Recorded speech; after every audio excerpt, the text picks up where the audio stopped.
Nikos Aliagas sur Europe 1. Et à 8h30, c'est l'heure de la revue de presse avec David Abiker, Nikos.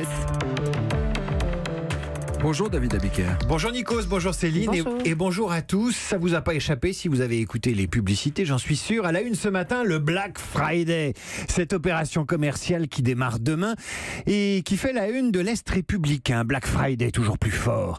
Ou la une de Nice Matin, le Black Friday avec sa folle course aux promos a lieu cette année sur fond de crise des gilets jaunes et du pouvoir d'achat. Le Black Friday dont le Dauphiné nous rappelle les origines et le principe. Une opération commerciale américaine importé en France en 2014 par des grandes enseignes comme Auchan ou la Fnac. Alors pourquoi un vendredi ? Parce qu'aux États-Unis, le Black Friday a lieu le 4e jeudi du mois de novembre, au lendemain de Thanksgiving.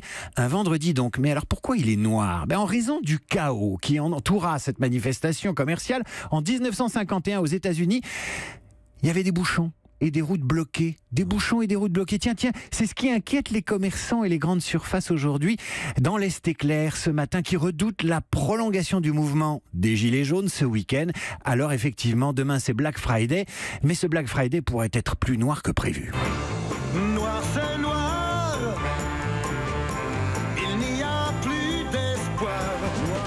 Noir c'est noir, chantait Johnny Hallyday. Pourtant, le Midi Libre et le Parisien aujourd'hui en France annoncent un week-end ébouriffant. Les Français devraient dépenser 5 milliards d'euros durant le Black Friday, nous annonce le Midi Libre. 5 milliards d'euros dont plus de 20% se feront sur Internet. Du côté des magasins en dur, on s'attend à une progression de 6% du chiffre d'affaires par rapport aux ventes de l'an dernier. Pour le Parisien aujourd'hui en France, un Français sur deux est aujourd'hui fédéré par ce Black Friday. Alors un week-end ébouriffant peut-être, mais qui risque d'être ébouriffé par les gilets jaunes. Si on en croit l'Est éclair, qui décompte des diminutions de chiffre d'affaires ces derniers jours, allant de 5% à 70% pour certains magasins bloqués. Le Télégramme évoque la possibilité d'un appel au blocage du Black Friday lancé sur Internet, où l'on peut lire « En empêchant les clients de se rendre dans les commerces, on va faire crier tout le monde. Les enseignes, les commerçants et les clients. Le gouvernement ne pourra pas y être insensible et faire la sourde oreille à nos revendications. » On saura donc assez vite si les gilets jaunes transforment ce Black Friday en Yellow Friday, en vendredi jaune. Et ils trouveront dans le Sud-Ouest en France, dans le journal Sud-Ouest en France, un argument de poids pour leurs revendications, David Abiker. L'Observatoire des conjonctures économiques publie une information qui ne leur échappera pas. Les Français se sont appauvris entre 2008 et 2016. Ils ont perdu 440 € de revenus disponibles par an. Alors les premières victimes, les bas salaires, les smicards, et puis les 10% de plus riches. Pour les premiers, c'est à cause de la crise, du chômage, etc. Et pour les seconds, à cause de la nouvelle tranche d'impôt à 45%.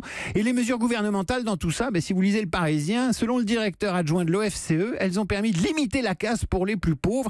Ils n'ont perdu que 140 € en 2017, la belle affaire. Dans la presse aussi ce matin, la société de consommation fragilisée, mais aussi des Français en quête de sens. Et parmi eux, qui sait, les absentéistes, toujours plus nombreux, qui font la une du Parisien aujourd'hui en France. Ces Français qui ne vont pas bosser coûtent 100 milliards d'euros à l'économie, explique l'Institut Sapiens, et ne sont pas les fainéants que l'on croit. Un tiers s'absente pour raison de santé ou de maternité, mais pour 2 tiers, la cause est plus profonde. Conditions de travail dégradées, burn-out, management et organisation du travail défaillant.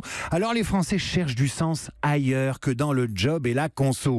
Ce qu'ils peuvent changent de vie, comme ce couple de Lorient qui a racheté le phare de Kerbel dans le Morbihan pour y faire quoi ? Un gîte rural, on change de vie. Comme les visiteurs du 15e salon du livre gourmand de Périgueux qui se tiendra ce week-end et pour qui se nourrir bien est un choix de société, un acte politique, nous dit Sud-Ouest. Comme José Belmont, en une de la Provence, champion de boxe dans les années 50, qui remet ses gants et remonte sur le ring à 95 ans. Des Français qui ne sont pas ceux que l'on croit, titre le magazine Holic, un supplément tout en schéma et infographie d'alternatives économiques qui tire le portrait d'une France un peu moins bloquée, un peu moins coincée qu'on ne le croit. C'est-à-dire que mon mari et moi, on était assez réticents vis-à-vis du club, enfin le côté groupe, tout ça. Et puis de très bons amis à nous, ils sont allés, on s'en venus emballer, alors on s'est dit pourquoi pas. Moi j'ai fait une connerie, je suis venu avec ma femme. 40 ans après, Balasco et Junio, couple de Français moyens dans les bronzés, ça le fait toujours. 1978-2018, c'est l'anniversaire des bronzés de Patrice Lecomte. L'occasion pour le Télégramme de retourner visiter en Côte d'Ivoire le village d'Assouindé, où fut tourné le film il y a 40 ans. Thomas Touma, hôtelier local, était employé de ce village vacances et nous fait la visite. Tout est en ruine, il reste pas grand-chose. Alors on a les boules, un collier de boules autour du cou. Heureusement, il reste le film, les éclats de rire et un générique.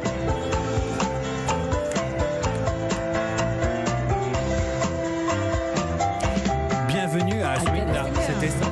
Il y a du soleil, il y a des nanas, ils chantaient, c'est ça. Ben voilà. Et plus de pouvoir d'achat. La revue de presse de David Abiker, c'est à 8h30 tous les jours.